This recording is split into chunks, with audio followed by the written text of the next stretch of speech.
de nouvelles vidéos avec de nouvelles notions.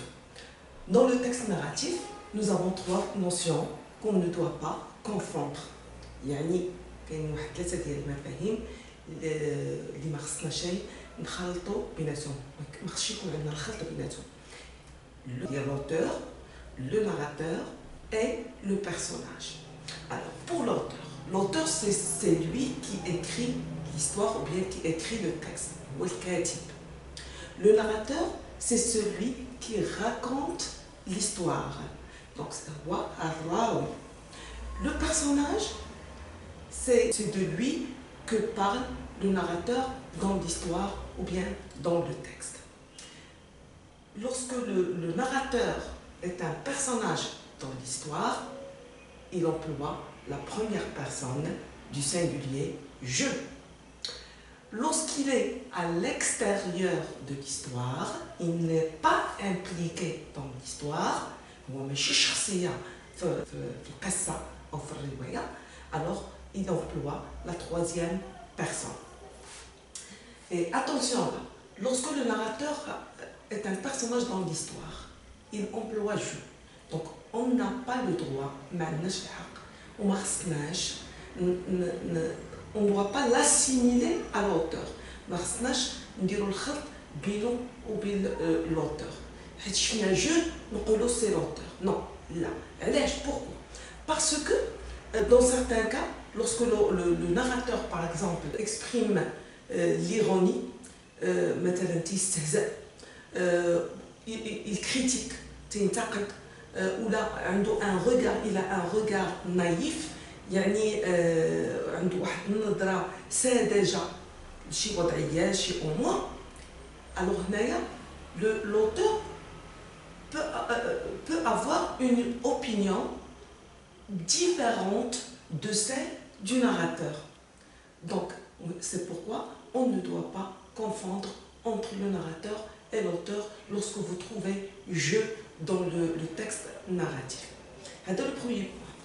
Le deuxième point, l'auteur peut être lui-même le narrateur, lui-même le personnage, donc c'est la même personne, lorsqu'il s'agit d'un récit autobiographique. Seul dans l'autobiographie, les trois personnes sont la même personne. C'est la même personne, il s'agit de la même personne. Donc, c'est une exception. حالة استثنائية فين تكون الكاتب هو الراوي هو الشخصية. Donc n'oubliez pas ces trois notions. Et on passe à d'autres notions, à savoir les points de vue, ou bien qu'on appelle aussi focalisation. Alors, lorsque le narrateur raconte, il choisit un point de vue, un angle de vue, soit le point de vue externe, رؤية من الخارج, ou là le point de vue interne, رؤية من الداخل, ou le point de vue omniscient, qu'on appelle aussi la focalisation zéro, focalisation externe, focalisation interne et focalisation zéro. Les points de vue ou les focalisations ne concernent que le narrateur. Ce dernier peut être externe, interne ou bien omniscient.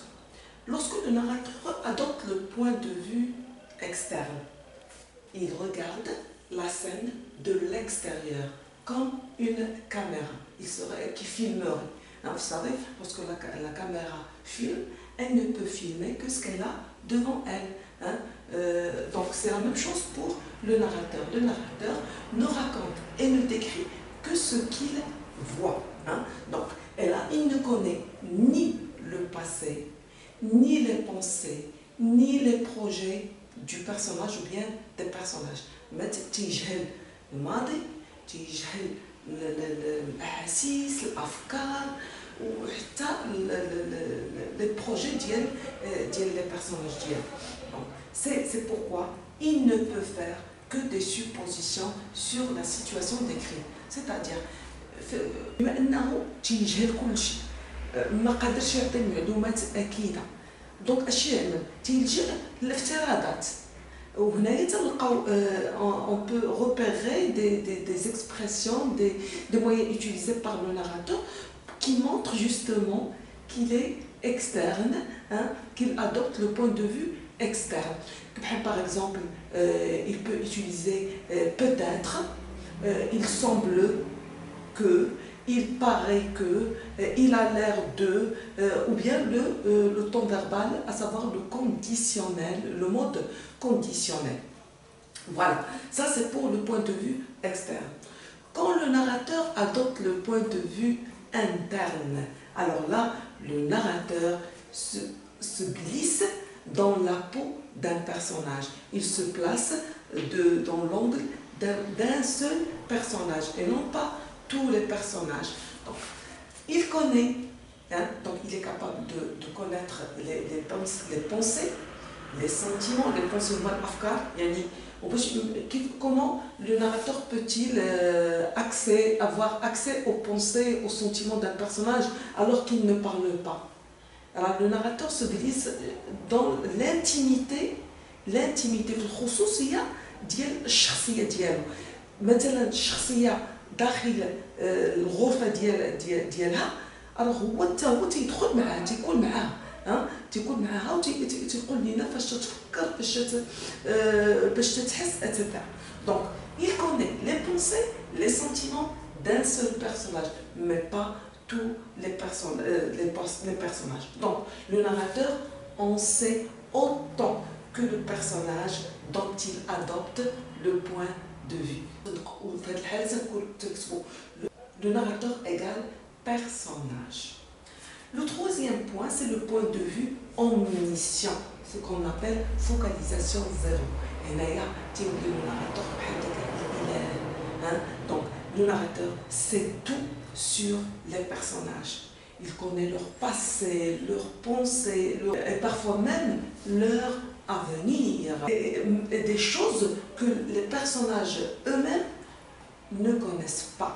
Donc, bref, il en sait plus que n'importe lequel des personnages.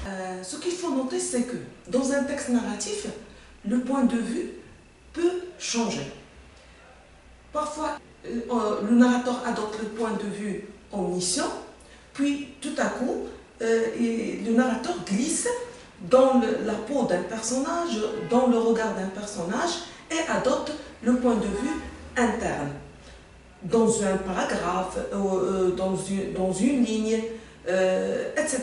Donc, ce qu'on peut dire, c'est que les points de vue peuvent varier dans un même texte, dans une même histoire. Voilà des notions à ne pas confondre. Sur ce, je vous dis au revoir et à la prochaine vidéo.